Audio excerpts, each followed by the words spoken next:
Go ahead on set. Rolling. Action. Hello! Welcome back to yet another and caught episode. Today we have a play review.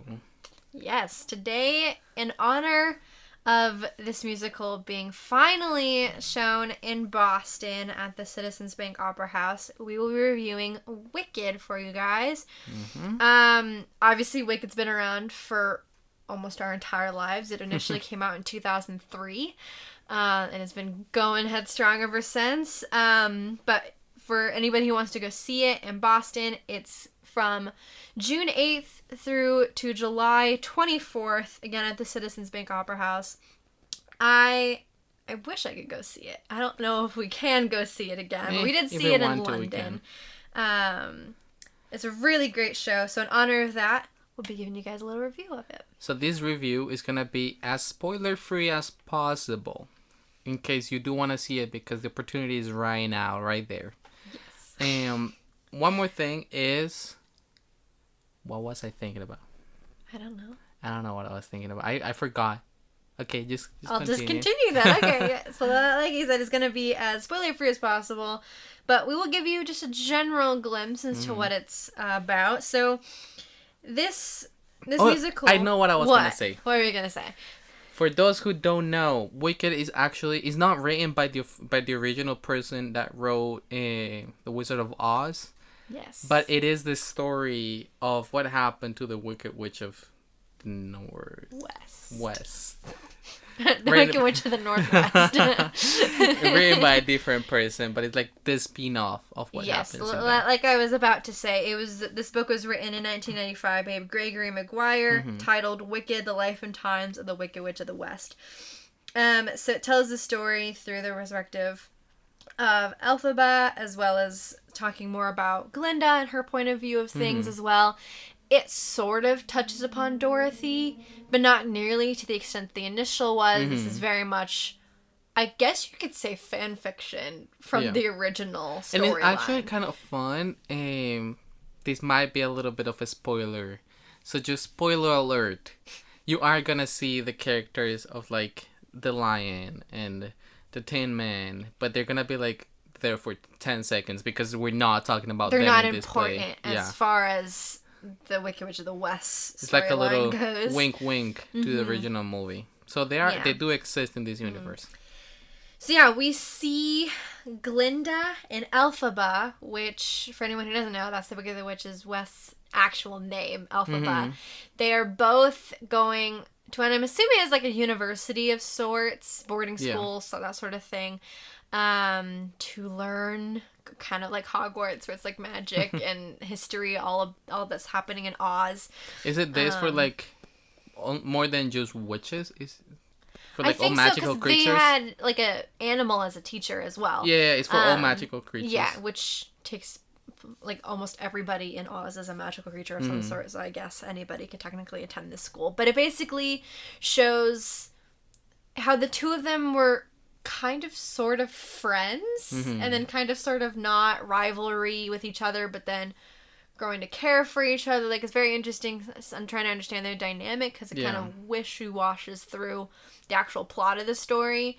And there's a whole subplot about fighting for animals to still be allowed to teach, or animals to just exist as they are instead of getting like their voice taken away. I guess if I remember correctly, that's kind of what's happening on like the down low, where it's like animals are and becoming, it's like the two sides of the weird. war, which ones want to stay with the animals included in the curriculum and whatnot, and which ones just want all of them out of the to school. be kind of like how animals are here, where they're just buying and mooing and not doing anything else. I guess in Oz it's very different, where they actually have a voice and have a place in society, and people want them taken back out. So that's kind of this major subplot that I think drives a lot of what Elphaba is trying to do. A lot of activism storyline, as well as wanting for quote unquote justice or freedom. You can understand how she reacts to Dorothy dropping a house on her, as you all remember from the original story. You understand a little bit better. You understand more about why she's green. You understand why the flying monkeys are the flying monkeys. You just start understanding little things that the initial story just sort of like added in to add to the craziness or magicalness of the initial world. It is pretty much a fan fiction, I do gotta say. I might be remembering wrong, but isn't it that Elphaba was green since the moment she was born? Yes, she was born green. And we're not going to tell you why, because it's a huge spoiler. But yes, she's always been green, hence why she's always been an outsider, because everybody else, for the most part, is not green. So that could be another deeper plot line, too, however you want to take that. But yeah, so the original cast members way back when was Idina Menzel, way before she became Elsa on Frozen. She won a Tony for Best Actress for the musical. It says here that she left the role in 2005 to reprise her role in other musicals. So she wasn't on for a long time. She's one of the most iconic people, also, the original. And Glinda was played by Kristen Chenoweth. Again, amazing actress. I love everything that she does. They also have the wonderful Wizard of Oz. He was initially played by Joel Grey. I won't go into everybody else who was in the initial cast, as I don't have enough time to explain who they are and why they matter in the story. But very great people. Obviously, we know them now for different roles, but it's just very interesting to see how the play got its start. What did you think of all the music? Because this is a musical, by the way, in case we didn't make that clear. So, as I said in the past, when we talked about Book of Mormon, I kind of really don't like musicals. And it's really complicated because the songs were really good and the instrumentals were really good. I do feel like I was starting to, like, get into a sleepy vibe. Oh, really? But I think one thing that saved it and kept me awake was the amount of effort put into the staging and how beautiful everything looks on stage. I think that's the fact that's what actually kept me awake throughout the show. Because with the movie, the stage would just make like light effects, and they had a huge dragon, and I think it was really nice overall. Yeah, definitely. Wow, my dad sneezes. That's a loud sneeze. Is he done sneezing? Anyways. Say bless you. But yeah, I really enjoyed a lot of it. I am a musical lover, so I did enjoy this quite a bit. I agree the staging was beautiful. Even the entire theater was completely decked out in that Emerald City vibe, which is so gorgeous. I remember. It was so beautiful. I loved how like immersive the whole experience was. Even though we were on like the very tippy top of the balcony, like I still felt involved and I could still see what was happening. I can't say I remember all the songs, but I do obviously remember one of the biggest ones, Defying Gravity. The high note at the end where everyone's cheering and then it immediately becomes intermission. Yeah, that one.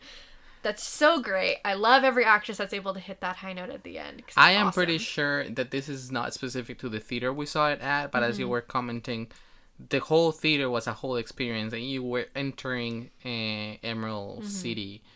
And you had to. Everything was green. Everything was lit up with this really nice color. So once you enter into the theater, you were already in the play. Yeah, and that's actually really nice. So continuing on with how you feel about musicals, I know we were high up. Do you think if we were any closer, that could have affected? I mean, it would have been louder. Obviously. So it would have been harder to sleep. Mind you, I didn't sleep. You didn't sleep. I do recall. Another really hard thing for me that might be affecting my view in the musicals that we saw in London is how tired I was from school itself. True, we did actually go to school in London as well. And we went to school that morning of the musical. No, but I still think that it was a great experience, and the music was amazing. I just don't go with the whole Disney musical kind of vibe that it gives, because it doesn't give my brain enough incentive. Why do you think of Disney? Because it's like the classic princess song. I don't know, it's like really soft singing, Okay, so it's not that I don't like it. It's that it suits me. And it reminds me of my mom soothing me to sleep. I don't recall having that same experience while listening to some of those songs. Because some of it was like high energy Oh, yeah, for action. sure. Yeah, no. Most Yeah. definitely some of it was like, okay, this actually woke me up. And I do remember the high note. And I think, obviously, the closer the better most of the time. But I feel like even though we were really far, we're still getting a really great experience. Yeah. We were able to see pretty much everything. Obviously, not facial expressions, most of them. You have to sacrifice that Yeah. if you're going to sit that high up. Definitely. But for a cheap ticket, I mean, like £30 or so, it was a really nice. How much is that in musical. American money? That's like $38. Yeah. Not bad. Could be worse. I'm pretty sure that the tickets here in Boston might be more expensive than that. I'm curious now that you say that. I want to know Yeah. how much they're charging. Usually, Might be helpful for you guys to know as well. Alright. Ooh, it's in the hundreds already. Sorry about that sound. Yeah. In the hundreds. Oh, I see some going for 200. I'm also on the eventticketcenter.com website. You can probably find cheaper, but Yeah, I think one issue is that, okay, London. 500. This one for $1,000. Oh no! Don't buy that one, please. I promise you, it's not worth it. So, I think the issue with plays in the US is that London is the capital of theater. Yes. Everyone goes see theater every single week, and there is so much to see that if you want to be competitive, you have to have competitive prices. That's what most plays have, like accessible tickets for you to go all the way at the top of the balcony, but still be able to see it nonetheless. But that's why the ones that don't have the lottery version, so you can actually get free tickets, blah, blah, There's blah. so many lotteries. Yeah. But I think that is why it's so cheap, kind of, in London and so expensive in America, because, like, it's your one time to see it in, like, the next 10 years. We were talking about this in London, I remember, because they were talking about kind of what the theater industry looks like in America. I remember everybody saying, like, it's for, like, wealthier people on a night out in New York City, to be specific, because not many other places in America really have theater as well known as New York, because obviously Broadway. But in London, you walk down the street and there's ads for theater all over the place. You can find little theater houses. You can find gigantic musicals like Wicked or Phantom of the Opera, just like there with like around the same price as these other smaller ones. Like, it wasn't that crazy to just go. Just to like, put it in their perspective, culture. for each movie theater, there will be at least 5 normal theaters. I honestly don't remember seeing movie theaters all that much. I mean, there was a couple. Vu was the main brand, But which there- was really it cheap, wasn't- actually. It wasn't like the thing. Definitely not. Compared to here, definitely not. And if you're the kind of person to go see movies every single week, every single movie that comes out, that's the people in London. That's the normal person in London. Every every play that comes out, you can go see it for dirt cheap. Tickets up to tickets all the way in £5. You can get those tickets all the time. £10 is a really common ticket price. Yeah. £20 is like, okay, you're getting a little expensive, and that's only £20. That's like $25 or so. Which isn't bad. Yeah. That's actually pretty good for a live performance. Like, I mean, I remember we were talking about going to see Cabaret when it opened with Eddie Redmayne. and we were impressed because the tickets were like £80. And we were like, yeah, no, we're not paying £80 to go see Wasn't it the same thing with Hamilton too? Like, Yeah. There was just like, you can't really justify it, but it's also like brand new and huge. But then you do it here and it's like, oh, $80? That's not that bad. Because that's what all the ticket prices here are. It is kind of sad. But would I say go see Wicked for $100? Yes, go see it. I think you should definitely go see it. It's a great experience if you like Disney movies. It's a great experience if you like musicals in general. It's a great experience to just go have a drink. I would say it's also pretty decently kid friendly compared to other musicals you can choose from. I feel like a kid could totally understand what's going on, especially if they have seen The Wizard of Oz. This is a family show. Because it's like, I know that character. I know what's happening. I know that she's a bad guy. Wait, is she? Like, whoa. Now, I think if you want to have the whole experience, watch The Wizard of Oz the week Yeah. before you Refresh. go to see Wicked, and then see it again after you see Wicked. Because you're going to feel the change in how you feel about the Wicked Witch of the West Elphaba. really quick. You're going to be like, oh, okay, maybe So that's she what was wasn't. happening. Yeah. Yeah. And then, given that she's killed so quickly into the movie, you're going to be like, wow, but like, how? And why? And how did that happen? Yeah, and then you're going to see the main witch. I don't remember her name. Glenda. You're gonna see Glenda, you're gonna be like, Glenda, really? Well, you'll feel like that a little bit. That's why I say, like, it's hard because this play is definitely designed to be on Elphaba's side, majority of it. But then it's like, oh, but Glenda's a good person. Like, she's nice, and she did something nice for Dorothy, and the Wicked Witch of the West shouldn't have done that to Dorothy. So it's like, your morals get, like, kind of, like, pushed. It's like, which character should I support more than the other? And it's hard, because it makes you feel bad for everybody. We'll probably get down to talking about the Cursed Child eventually, once it's actually relevant for our audience. But I feel like Wicked actually reminds me a lot of the Cursed Child in the way it was put on stage. With a lot of creative scenarios and creative changes of scenarios, and it was pretty quick paced, right to the point. You were seeing what you had to see at that moment, and it didn't drag for too long. There wasn't a lot of fluff. Yeah. Yeah. Definitely. Reminds me a lot of that, and it's not even a play. It's not even a musical as it sounds. It's a whole show. That since the moment you're in there, you're already in Hogwarts. Since the moment you're in there, you're in Emerald City. Yeah. It's a whole show. It's a whole experience that you cannot just go sit in your seat and be like, okay, now we're just waiting for it to start. You're there. You're already enjoying everything that's happening around you. Definitely. And I think that's something actually great about plays and musicals. When you go to a movie theater, it might be like, oh, okay, I'm getting a soda and popcorn. That's about it. But then when you go to a play, you're like, ooh, do I want a wine? Or do I want to go sit in their downstairs restaurant or the downstairs bar and have a drink? We didn't really do that because we're just not like that. We usually just get a soda and sit down. Many of our friends would literally be sitting at the bar for an hour before the show started.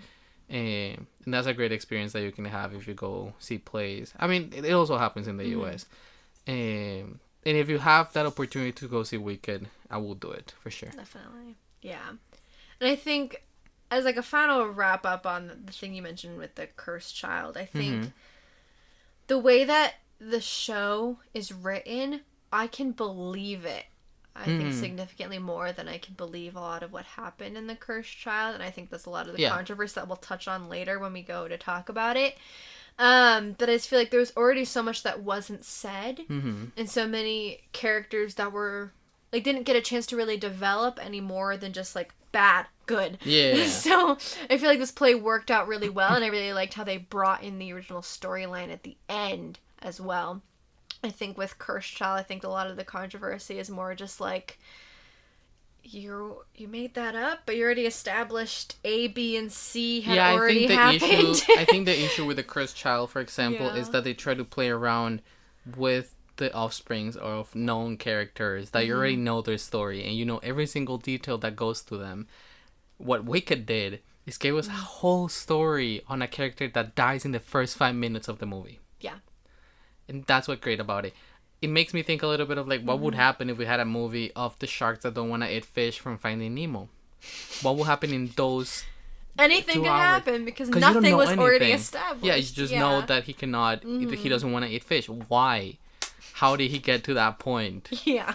And I think that's something that Wicked nailed. They can do whatever they, because even Glenda, even though she's the main witch, she's in the movie for like at most 5 minutes. We don't know her personality. Yeah. We just know that she gave Dorothy red slippers. Yeah. But we don't know what she was like. And mind you, they also look to be older women in the original movie. So we don't even know what their childhood was like. If they even knew each other. They're both witches. You would think that they would know of each other at the very least.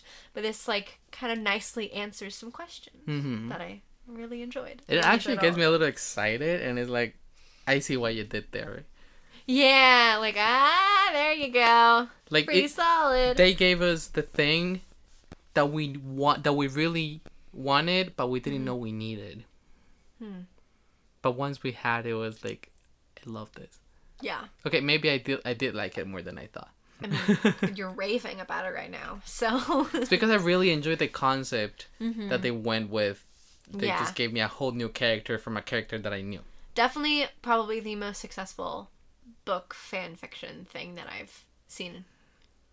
Because there's a lot of other fan fiction that's been made into shows or movies. Yeah. I think this is one of the most successful Which ones. one was the? Oh my goodness. I just We're gonna do a whole episode on fan fiction. Just wait, I got that up my sleeve. Small spoiler for that video. Did you know that 50 Shades of Grey was fan fiction? Just leave it at that. Everybody. I already didn't, knows and it's that. kind of sad. There's your fun fact of the day, folks. Thank you for listening to our show about Wicked. I'm sorry that we went off the rails here and there, but I hope you enjoyed it nonetheless. I mean, we tried our best not to spoil anything. Yes, we want you to go see it. I think mean, everybody should go see it. You know that she dies eventually because you see it in The Wizard of Oz. You know what you need to know from the initial movie. Have fun. Lower any expectations because it'll blow you out of the water. The mic is making some funky sounds, so I think it's a It is perfect making moment funky to... Well, thank you so much for being here one more time with us in another play review, and we'll see you Yes. again later on this week. Promised later on this week. We I'm will telling do our you. very, very, very, very best. Okay, wait, give me just... What? Before we go, What? out of 5 clapping boards, how many stars do you 5. give? 5 clapping boards? 100%. I'll give it 4. It could have kept me more on my toes, like the Book of Mormon did. But I'll give it 5. You just because like of your the ending. funny plays. I really do. Yeah. Alright. Once again, thank you so much for being here, and we'll see you later on this week. Yes. And cut. cut.